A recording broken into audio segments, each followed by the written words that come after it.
Bonsoir à tous. Notre invité du soir est né en Côte d'Ivoire de parents martiniquais. Il a grandi à Créteil et a débuté sa carrière en tant qu'instituteur et après, il a fait son chemin. Il nous en dira plus d'ici quelques instants. Il a eu un parcours de militant syndical où il a occupé le poste de secrétaire général de la Fédération syndicale unitaire, donc FSU. Le 20 mai 2022, Max Orville devient député européen et rejoint la délégation Renaissance. Il a aussi, bien sûr, un parcours, on va dire, politique. Il nous en parlera d'ici quelques instants. Il est actuellement premier vice-président de la délégation à l'Assemblée paritaire, ACP. Il est membre aussi de la commission de l'emploi et des affaires sociales, membre de la commission spéciale de la pandémie Covid-19. Bien sûr, il aura quelques questions à ce niveau. Membre suppléant de la commission de l'environnement, de la santé publique et de la sécurité. Voilà pour une présentation, je dirais, succincte de notre invité. Max Orville, bonsoir et merci d'être avec nous.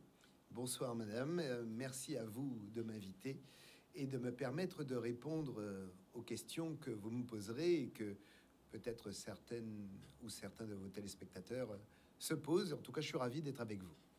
Max Orville, alors un petit point sur votre positionnement sur l'échiquier politique. Alors, parti Renaissance martiniquais, alors que doit-on comprendre? Est-ce qu'on peut dire que Renaissance, le parti du président de la République Emmanuel Macron, est-ce que Renaissance de la Martinique, ça c'est autre chose? Dites-nous un petit peu plus sur votre parcours et pourquoi eurodéputé du parti Renaissance. Bien. Alors, on va essayer de remettre un petit peu les choses en ordre. Comme vous l'avez très bien dit, je suis donc devenu eurodéputé le 20 mai 2022 en remplacement d'une autre eurodéputée du groupe Renaissance, ou du moins non, l'Europe Ensemble au Parlement européen, puisqu'elle est devenue, Madame Zakharopoulou, est devenue ministre de la francophonie. Donc, étant le 24e sur la liste, donc le premier suppléant, je lui ai succédé, puisqu'elle est montée au gouvernement. Donc, un bonheur pour vous, je suppose. Bah, écoutez, lorsqu'on fait de la politique et depuis 3 ans sur la liste, j'étais, je ne vous le cache pas, au pied du podium. Vous savez, il y a 23 sièges qui sont élus et vous êtes le 24e. Donc, sans souhaiter aucun mal à mes colistiers, les 23 premiers, bien évidemment, j'aspirais à faire entendre la voix aussi des Outre-mer, en plus de mon collègue Stéphane Bijoux. Ça a entraîné chez vous une certaine frustration? Non, pas. Je ne suis pas quelqu'un qui vit avec des regrets, je vis avec des projets et je me suis préparé, c'est-à-dire que depuis 3 ans, je suivais bien évidemment l'actualité du Parlement et je continuais mon travail d'inspecteur de l'éducation, c'est mon métier, et en même temps, pour répondre à votre question, en Martinique, j'étais le président de la fédération du mouvement démocrate, du MoDem, de François Bayrou, parti allié de la majorité. Et lors des élections territoriales de la Martinique, il y a en 2021, j'étais candidat et j'avais lancé une liste qui s'est appelée Renaissance Martinique. J'étais donc président du MoDem. J'ai élargi le spectre des gens qui voulaient travailler avec moi parce que je suis un centriste. Et avec le parti non d'Emmanuel Macron. Sur ma liste, il n'y en avait pas. Il n'y en Pourquoi? avait pas. Il n'y en avait pas parce que certains, on les a retrouvés sur d'autres listes. Par exemple, la secrétaire ou la référente de la Martinique En Marche se trouve sur la liste de Serge Letchimy. Bon, vous voyez, donc, moi, j'étais fidèle à ce que je suis, ce que nous sommes les MoDem, un mouvement démocrate. Nous voulions centriste. Centriste, tout à fait. Centriste indépendant. Centriste. Oui, droite, gauche. Non, nous sommes centristes. Le centre n'est pas de droite, il n'est pas de gauche. Il est du Pourtant, centre. il y a des tendances quand même quand bien on évidemment. regarde bien. La famille centriste, Il y a beaucoup de marécages avec beaucoup de grenouilles centristes qui sont un petit peu éparpillées. Donc, j'ai appelé mon mouvement pour les élections Renaissance Martinique, en clin d'œil à Renaissance en 2019 sur les élections européennes. Et puis, l'année dernière, le mouvement En Marche présidentielle a changé d'appellation et s'est appelé Renaissance. Mais de ce point de vue, j'avais une primauté puisque j'avais déposé auprès, comment dirais-je, un label, une certification. Donc, je suis Renaissance Martinique. Ça peut créer quand même un certain trouble une incompréhension je pense que ça de la part des électeurs. Ça va créer certainement un certain nombre d'incompréhensions. Mais que je lève en un mot. J'ai bien dit que je suis président du mouvement démocrate, allié de la majorité présidentielle. En conséquence, Renaissance Martinique, c'est toujours la majorité. Voilà, vous êtes clair là-dessus. Alors, lorsqu'on regarde, alors ça, on va pas s'étaler, mais lorsqu'on regarde ce qui s'est passé pour les dernières élections présidentielles, est-ce qu'aujourd'hui il fait bon vivre sous la bannière Renaissance? En tout cas, en Martinique, je précise, et en Guadeloupe. Alors, vous voyez, votre émission, c'est Sans langue de bois. Il est clair que nous avons connu des jours meilleurs en ce qui concerne le mouvement, la majorité présidentielle en Outre-mer. Je rappelle qu'aux élections européennes, j'ai gagné sur mon territoire. J'ai battu le Rassemblement national qui avait gagné dans tout l'outre-mer. Et pour moi, c'est quelque chose qu'il faut noter. Je me rappelle qu'en 1986, la Guadeloupe et la Martinique étaient les fers de lance contre ce mouvement à l'époque classé. Aujourd'hui, bon, les temps ont peut-être changé. Je ne crois pas néanmoins. Les temps ont certainement changé ou oui, peut-être changé. Les temps ont changé. Je vois que les choses se banalisent, que l'on vote allègrement pour l'extrême. Moi, je suis un humaniste et un centriste, donc je n'empêche à personne d'avoir ses opinions et de les exprimer, dès lors qu'on me laisse exprimer les miennes. Donc, pour revenir, la majorité présidentielle vit des moments compliqués dans les Outre-mer. Mais moi, je n'ai pas honte de ma bannière, et grâce à vous et grâce à d'autres médias, eh bien, il convient de pouvoir dire tout ce que l'on a fait. Et donc, je suis un militant de dire, bon, bah, on va expliquer ce qu'on fait. Mais est-ce qu'il ne faut peut-être pas plutôt expliquer ce qu'on n'a pas fait et qui peut-être a entraîné cette situation? Mais je suis tout à fait d'accord avec vous. Il faut savoir reconnaître et plaider coupable. Nous n'avons pas été, à mon avis, suffisamment à l'écoute de nos populations, et nous n'avons pas su valoriser ce que nous faisions. Et nous avons laissé aussi, comment dirais-je, le champ libre à d'autres formations qui utilisent les peurs, les doutes, la crise, la vie chère, etc., comme un terreau pour pouvoir effectivement prononcer parfois des contre-vérités. Et nous n'avons pas su répondre, il faut être aussi clair. Maintenant, pour autant, je ne crois pas que les discours des extrêmes constituent un programme. Il est facile de dire « ouais, il faut faire ceci, ouais, on va faire cela ». Bon, toutes les personnes qui ont été, je pense par exemple à la NUPES, Jean-Luc Mélenchon a été il y a très longtemps un ministre de la République, on oublie. Donc il sait pertinemment ce qu'il avait dû défendre ou pas défendre, et notamment au niveau des Outre-mer à l'époque. Ouais. Et là maintenant, il va falloir redorer le blason de cette majorité gouvernementale, puisque quand on regarde ce qui s'est passé, il faut quand même analyser pourquoi ce vote. Ah oui, en Guadeloupe, en Martinique, en Guyane. Mais que s'est-il passé et la substance même de la chose. Mais écoutez, vous avez raison, encore une fois. Et aujourd'hui, comme eurodéputé, c'est peut-être à ce titre que vous me recevez également, j'ai essayé de tenir compte de ce qui s'est passé.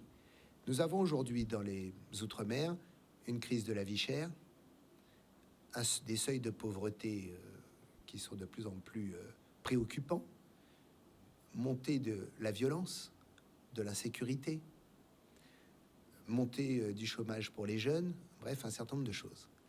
Et en tant qu'eurodéputé, le 6 février dernier, dans le cadre d'un avis sur l'emploi dans les régions ultra-périphériques, j'ai fait adopter à l'unanimité une mesure, des mesures, quelques mesures sur l'économie, comment rebooster l'emploi outre-mer, sur les femmes, sur les jeunes, et lutter contre tout. Je le décris assez vite. J'ai proposé la mise en œuvre, la création, et de mettre tous les outre-mer français, espagnols et portugais, c'est-à-dire les régions ultra-périphériques, il y en a 9, en zone franche sociale. Qu'est-ce que cela veut dire? Cela veut dire que pour les entreprises du privé et les salariés du privé, je souhaite l'exonération des charges salariales pour les employés et charges patronales pour les chefs d'entreprise. Globalement, cela veut dire que salaire brut devient salaire net. Cela veut dire donc une augmentation d'à peu près 20% pour chaque salarié. Cela veut dire donc augmentation de son pouvoir d'achat pour chaque salarié. Mesure attrayante, vie chère, problématique. Est-ce qu'on peut s'arrêter 2 secondes sur ce premier point? Oui, je vous en prie. Les entreprises, vous connaissez leur situation, on dit qu'elles sont en grande difficulté, justement. Oui. Et c'est pour ça que c'est pour la raison pour laquelle vous m'avez interrompu. La deuxième mesure, c'est l'exonération des charges patronales. Vous avez en Guadeloupe un milieu et un tissu d'entreprises, de toutes petites, de micro-entreprises et de petites entreprises. C'est-à-dire que après les crises sanitaires, après les crises multiples qu'on a connues, nous avons un certain nombre de petites entreprises qui ont fait faillite, qui ont mis la clé sous la porte, ou d'autres qui sont en train de se battre avec une fiscalité qui les prend à la gorge. Charges salariales à payer, charges patronales, etc. Eh bien, je sollicite l'exonération de leurs charges patronales. Là encore, pour leur donner de l'oxygène.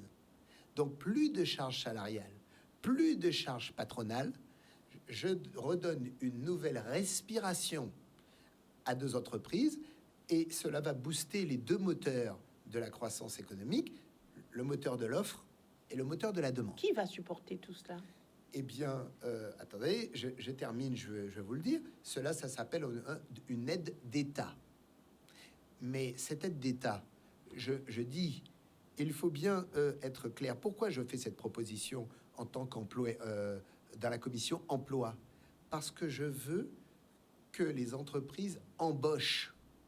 Nous avons trop de jeunes qui sont qualifiés ou en situation de non-activité. Nous avons des femmes qui sont entre 25 et 55 ans qui ont passé leur vie, malheureusement, par manque de qualification, à passer de CDD en CDD. Un quart des jeunes sont sans emploi ou sans formation. Oui, aussi. Et donc, mon idée, c'est de pérenniser leur emploi, de mieux les former, et donc que les entreprises, puisque vous n'avez plus ces charges qui vous étranglaient, de restituer avec l'argent repris pour embaucher 1 ou 2 salariés ou 3. Ce dispositif n'est pas un dispositif si original. Il existe aux Canaries, région ultra-périphérique, à Tenerife. Il existe à Madère, en territoire portugais. Et comment dirais-je, le dispositif étant que les chefs d'entreprise canariens ont embauché et garantissent un niveau d'emploi, c'est-à-dire qu'il ne doit jamais baisser. Mais pour avoir cette défiscalisation que j'appelle de mes voeux, il faut qu'il y ait un engagement clair de la part de nos chefs d'entreprise qui disent « Ah oui, d'accord, on va embaucher ». Et là-dessus, tous ceux que j'ai rencontrés en Guadeloupe, depuis août, je milite en Guyane, où je suis allé en décembre, en Martinique, à La Réunion, partout, tous les chefs d'entreprise ont estimé que c'était une mesure salvatrice. Alors, je reviens à ma question. La mécanique, qui va supporter tout cela? Eh bien, c'est l'État. C'est l'État. Alors, vous allez me demander, mais comment l'État va faire? Mais je vais vous dire un truc. Anticiper les questions. Ce que je suggère, mais là, ça c'est un travail. Moi, je suis en train d'essayer de faire sauter le verrou européen pour pas qu'on nous oppose. Ah, mais c'est l'Europe qui ne veut pas. Qui va supporter? C'est l'État. Mais aujourd'hui, qui supporte le chômage, madame? Ça coûte extrêmement cher, le traitement social du chômage. Quand on paye les chômeurs, quand on paye, ça coûte extrêmement cher. Je suis d'une génération comme la vôtre, je pense. Nous avons à peu près sûrement le même âge. Vous êtes plus jeune que moi, je pense. Mais je crois que j'ai été élevé, le travail repousse l'oisiveté. Je ne me complais pas dans l'inactivité. Et je ne pense pas que ça soit une bonne chose pour nos jeunes de rester dans le vent. Hein? Mais lorsqu'on regarde ce qui se passe, et vous avez dit, hein, moi je dis les choses, je n'ai pas la langue de bois, j'analyse, je reconnais, mais l'État aujourd'hui est quand même en train de confier à nos collectivités un peu plus de pouvoir, en tout cas c'est plutôt ce que faire de la décentralisation. Et l'État dit oui, mais prenez-vous en charge. On ne peut pas tout assumer non plus. Donc, quand l'État dit cela, est-ce que ce n'est pas une manière de dire oui, mais nous ne pouvons pas financièrement vous accompagner sur tout et tout le temps? Vous savez, d'abord, je pense que les collectivités réclament plus de pouvoir, j'ai cru comprendre. J'étais le 7 septembre au dîner à l'Élysée organisé par le président de la République avec l'ensemble des élus. Oui. Cela faisait suite à l'appel de Fort-de-France, où j'ai entendu un certain nombre de présidents des exécutifs et de régions réclamer plus de compétences et surtout plus de pouvoir. Lesquels ont réclamé plus de compétences et de pouvoir? En tout cas, c'est un secret de polichinelle que de toute façon, les signataires de l'appel de Fort-de-France, ce sont... écoutez, ce soir-là, peut-être que le 7 septembre, il y a peut-être quelques divergences, mais globalement, tous demandaient quand même plus de responsabilités, plus de compétences, et qui dit plus de compétences, plus de pouvoir, et plus de pouvoir, plus d'argent. On est sans langue de bois. La véritable question, moi, je pose une autre question. Ça ne me dérange pas que les... mais je vais peut-être mettre les pieds dans le plat ici, en Guadeloupe.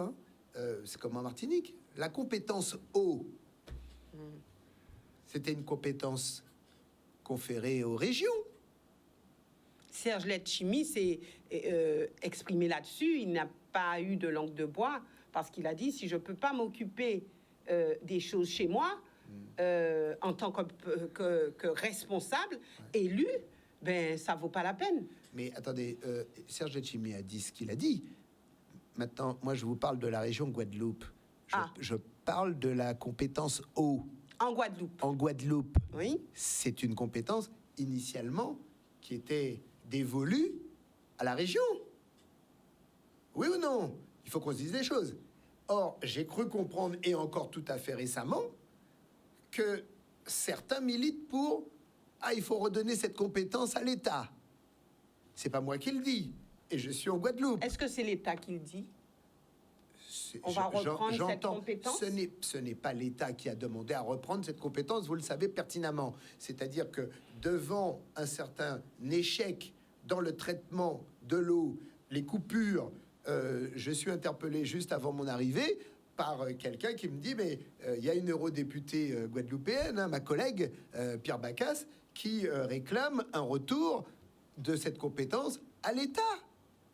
Elle a fait une communication tout à fait récente, en disant je ne vais pas me faire ni son son supporter ou quoi que ce soit, mais je voulais illustrer le propos en disant il conviendrait que les compétences dévolues aux collectivités soient entièrement, pleinement, raisonnablement, confortablement assumées avant d'en demander d'autres. Vous avez une compétence eau, assumez-la. Pourquoi demander de la repasser à l'État? Ça voudrait donc dire que les élus guadeloupéens ont échoué? Qu'ils ne savent pas gérer les compétences? Qu'en pensez-vous? Mais moi, je suis martiniquais, je n'ai pas à juger le travail Oui, mais des élus. qu'en pensez-vous? Moi, je pense, puisqu'on est sans langue de bois, je considère que si j'ai une compétence, je suis enseignant de formation, lorsque je suis dans ma classe, c'est Dieu, moi, et face à mes élèves. D'accord? Si je ne sais pas enseigner, je m'en vais. Donc, c'est pas une accumulation de pouvoir qui fait l'élu, qui fait, on travaille pour un pays, une jeunesse. Donc, moi, que chaque région assure ce que sont ses compétences. Et après, vous allez demander plus si vous avez montré à la face du monde que vous êtes capable de pouvoir, comment dirais-je, apporter ce qui est nécessaire à votre population.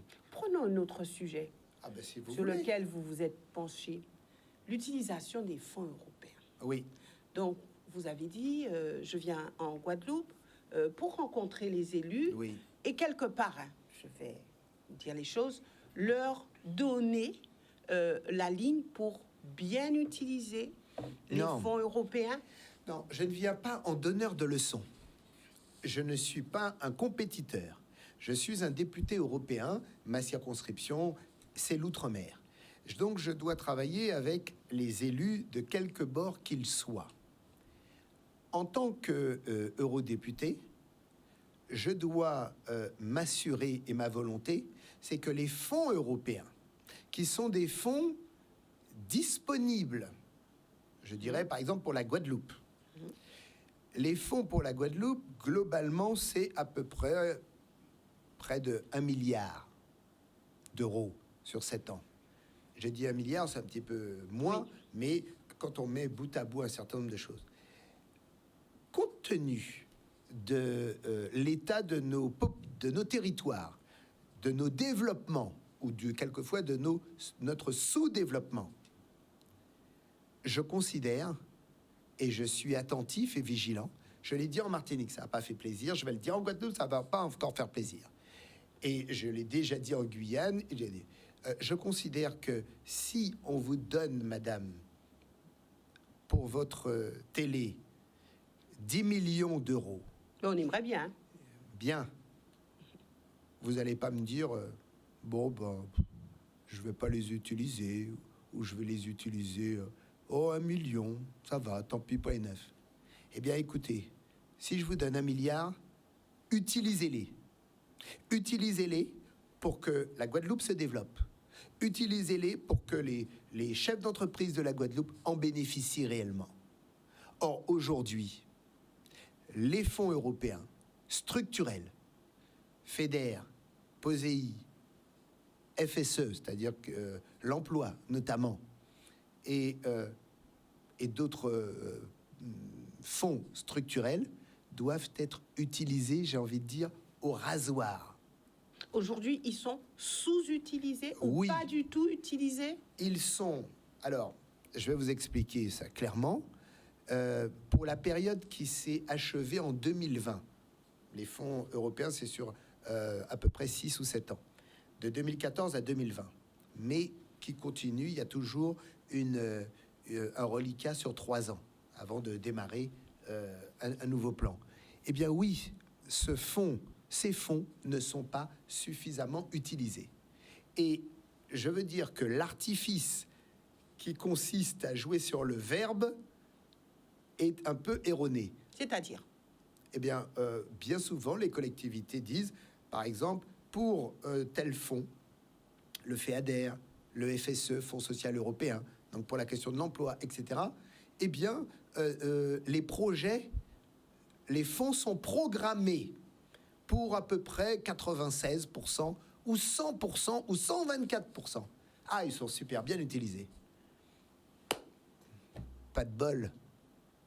Programmer ne signifie pas consommer. Vous êtes directrice, vous êtes journaliste.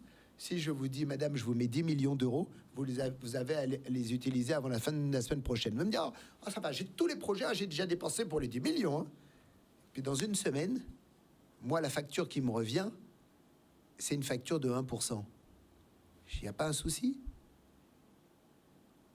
Donc aujourd'hui, il y a également ce qu'on appelle le plan de relance. Alors je vais vous donner quelques chiffres, parce qu'il ne faut pas qu'on pense que Max Orville dise des choses.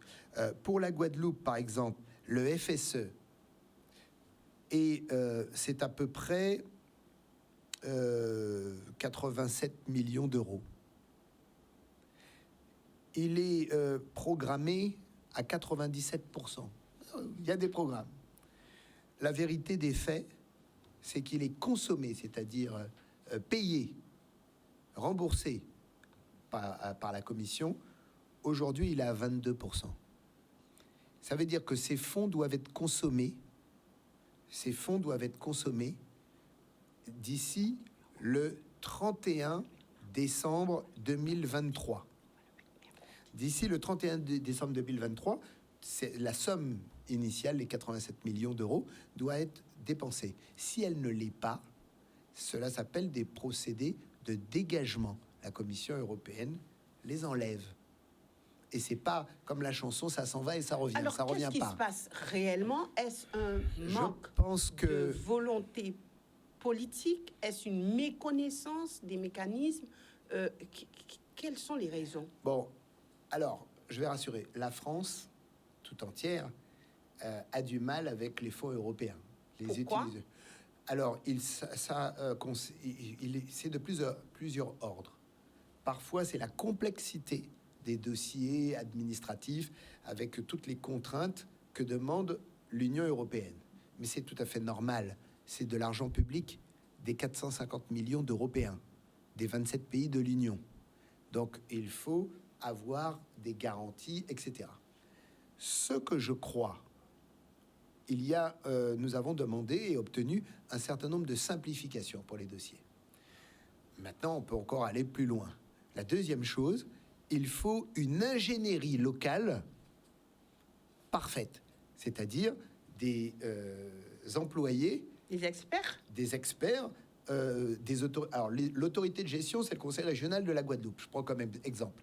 Le service des affaires européennes qui traite les dossiers doit être lui-même performant, compétent pour accompagner les porteurs de projets et suffisamment disponible et réactif pour aider, parce que la demande est énorme. J'ai bon nombre de chefs d'entreprise guadeloupéens qui m'expriment leurs difficultés, leurs problèmes de préfinancement. Bref, il y a un certain nombre de choses. Mais gouverner, c'est prévoir. Max Orville. Oui. Vous avez... Il y a, dernier point, oui. Et c'est important. Après la crise Covid, le président de la République, tiens, on va parler des bonnes actions d'une majorité dont on se demande des fois comment elle travaille. Le président de la République... C'est que tout n'est pas clair. Ah, mais certes... Si on se pose la question. Non, mais certes, mais je me permets là de faire œuvre de pédagogie et d'expliquer. Le président de la République a souhaité qu'on mette en place un fonds de relance Union européenne spécial pour aider les entreprises guadeloupéennes en difficulté. Ce fonds est à peu près de 129 millions d'euros. Le taux de programmation de ce fonds, il est de 30%. Le taux de réalisation au moment où je vous parle, il est de 0%. C'est édifiant. Donc, ce que j'ai envie de vous dire, la vraie question, est-ce que les Guadeloupéens pensent que 129 millions d'euros, on peut les laisser repartir? Une fois que j'ai dit ça, je vous laisse la réponse. Alors maintenant, pour moi, eurodéputé, je souhaite que dans tout l'outre-mer, c'est pareil, pour la Guyane, pour la Réunion, pour Mayotte, etc., je souhaite que nous utilisions toutes les possibilités qui nous sont offertes pour évoluer et grandir. Si Canal 10 a besoin de 10 millions d'euros et peut les avoir, Canal 10 serait bien bête de ne pas les utiliser. Vous en conviendrez avec moi. On saurait comment les utiliser. Merci. Eh bien, alors, écoutez, faut faire pareil. Vous avez fait partie, ou vous êtes membre de la commission spéciale de la pandémie Covid-19. Bah, je savais que vous m'attireriez là-dessus. On y va. Oui, alors vous avez déjà compris. Hein, oui, je comprends, mais j'attendrai la question quand même. Aujourd'hui, on se retrouve dans une situation, on va dire, où on piétine concernant la réintégration des soignants. Alors, qu'en pensez-vous et surtout, hein, et ça encore sans langue de bois, est-ce que nous sommes dans une impasse où il n'y a vraiment pas de solution, où c'est un bras de fer, où rien n'avance? Alors, je vous dirais, je suis eurodéputé et je ne traite pas particulièrement de ce dossier. Moi, je m'occupe de la partie Covid, de la partie vaccination, c'est-à-dire de tout ce que l'Union européenne a réglé. Néanmoins, vous m'interrogez sur un sujet d'actualité et un sujet préoccupant qui est la réintégration des soignants. À titre personnel, et je n'engage que moi, je suis effectivement partagé. Je suis effectivement partagé parce que nous avons besoin des soignants. C'est incontestable. Nous avons à respecter aussi, et ça c'est la Déclaration des droits de l'homme, la liberté individuelle de conviction, de choix, etc. Et il y a la question de la mise en danger éventuelle d'autrui. Par rapport à quoi? Non, mais par rapport peut-être aux contaminations, etc. Mais je suis pas du tout un expert. Donc, ce que je veux dire, non, je veux dire que je suis pas un expert. Je peux pas dire. Je dis que voilà un petit peu quels étaient les sujets. À un moment donné, quand on a exclu les soignants, c'était pour ne pas les mettre au contact de malades, etc. À ce moment-là où les choses n'étaient pas encore très claires, je suis d'accord avec vous là-dessus. À un moment donné. Est-ce que les temps sont venus de... maintenant que la pandémie paraît maîtrisée, à titre personnel, moi, je n'y serais pas défavorable. Mais je ne suis pas, ça ne vous a pas échappé, je suis eurodéputé, je ne suis pas au courant et je ne connais pas tous les méandres. Vous avez quand même dit, moi je suis au cœur des préoccupations des Outre-mer, je me bats pour les Outre-mer, tout à fait, je me bats pour ces populations. Est-ce que vous ne pouvez pas en faire un sujet justement où vous seriez mobilisé autour de ça? Je vous répondrai. Au niveau de l'Union européenne, ce problème-là, même si c'est capital et important pour nous, c'est extrêmement marginal au niveau de 500 millions d'Européens. La deuxième chose, c'est que ce n'est pas l'objet de la Commission. La Commission Covid, si vous m'interrogez, je pensais que vous allez m'interroger sur autre chose, donc je n'irai pas vous prêter main forte là-dessus. Non, mais la Commission Covid, c'était pour analyser qu'est-ce qui n'a pas marché au niveau santé, au niveau pandémie, etc. Donc, bon, ça, si tout à l'heure vous m'interrogez, je vous répondrai sur ce que je sais, puisque j'auditionne les laboratoires, on fait un certain nombre de choses. Mais vous m'avez interrogé sur un sujet qui est particulièrement sensible, qui est la question des soignants à réintégrer. Je considère que la santé outre-mer n'est pas optimale et que nous avons besoin des soignants.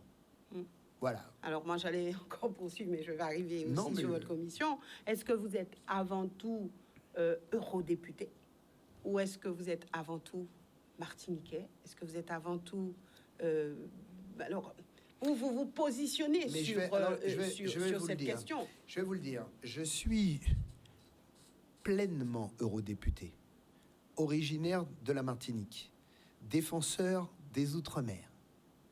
Complètement. Je connais d'où je viens, je connais les difficultés de mes territoires, et comme je vous l'ai dit, j'aspire au meilleur pour tous mes territoires d'outre-mer, grâce aux fonds européens qui leur permettent un meilleur développement. Mais je suis un eurodéputé actif qui s'occupe de gérer le sort de 450 millions d'Européens, parce que je m'occupe, j'ai été rapporteur des lignes directrices pour le budget 2024 de l'Union européenne, c'est-à-dire de fixer, est-ce qu'on va donner des salaires minimums aux gens, quel est le niveau, les revenus minimums. Je m'occupe des problématiques des 450 millions d'euros. Vous avez quand même dit, j'ai des propositions pour réveiller les Outre-mer. Oui, tout à fait. Donc, vous vous focalisez quand même sur les Outre-mer. Non. Et... comme je vous l'ai dit, je n'appartiens d'ailleurs pas à la commission régie, c'est-à-dire qui s'occupe des régions. je suis membre de la commission emploi. Il y a un rapport sur les régions ultrapériphériques qui va paraître et on m'a demandé de donner un avis emploi de la commission emploi sur ces régions. Je suis membre de la commission, je suis ultramarin, je connais les problématiques ultramarines en matière d'emploi.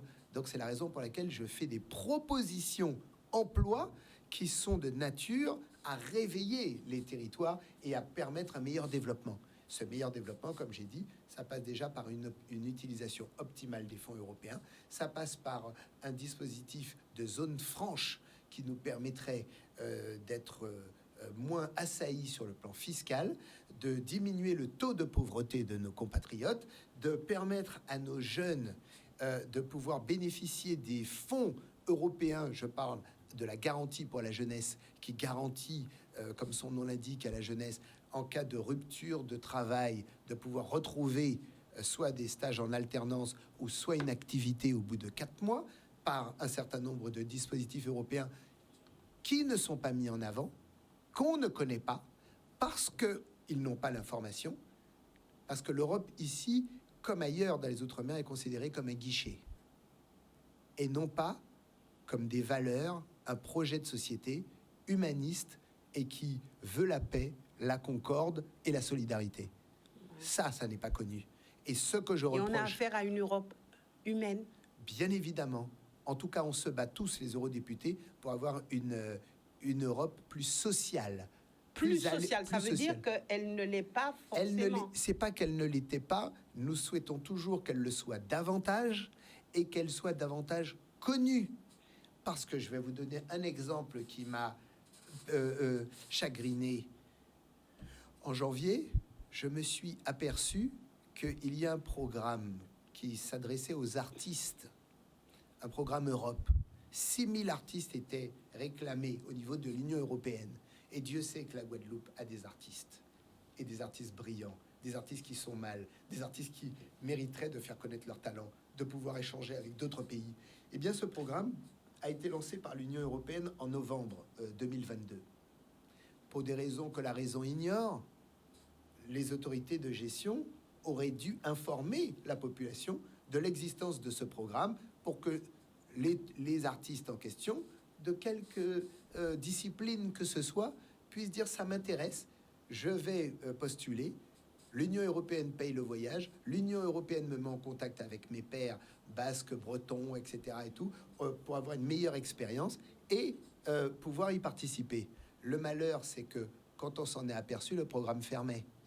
Donc ça s'appelle une perte de chance pour nos Guadeloupéens. D'accord. Et maintenant, puisque nous sommes quasiment arrivés au terme de cette émission, malheureusement, parce qu'il y a encore beaucoup de questions à vous poser, mais ça sera une prochaine fois lorsque vous reviendrez. Merci. Pour compléter cette question sur la vaccination, alors rapidement, que dit l'Europe concernant la vaccination?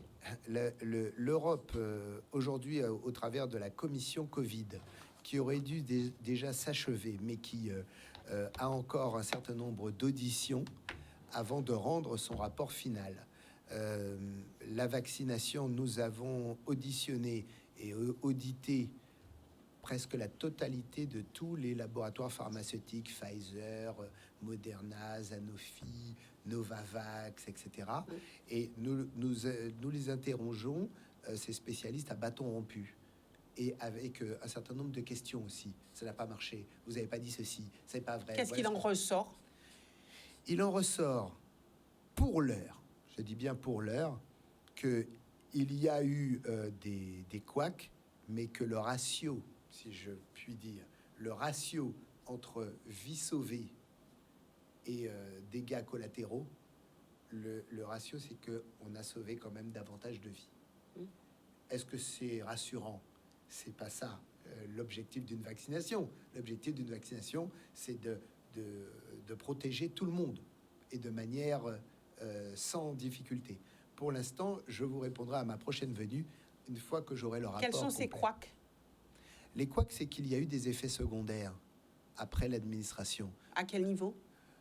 Ça peut être pour certains des désordres, comment dirais-je, je dirais des pertes d'équilibre, des pertes de repères, un certain nombre de pathologies qui sont advenues suite à la vaccination.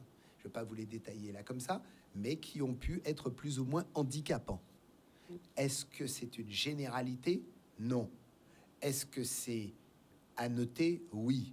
Est-ce qu'il y avait des recommandations ou comment dirais-je, plus d'attention à faire? Alors, pourquoi est-ce que certains pays continuent à insister sur la vaccination? Parce que malheureusement, je crois que la vaccine... Je dis malheureusement parce que je sais bien qu'ici, la Guadeloupe est très sceptique. La Martinique aussi. La Martinique aussi, mais disons qu'elle s'est vaccinée quand même un petit peu davantage. Mais je vous donnerai... j'ai auditionné tous les directeurs des ARS de tout l'outre-mer. En Guyane, la vaccination n'a pas posé de problème. À Mayotte, pas du tout.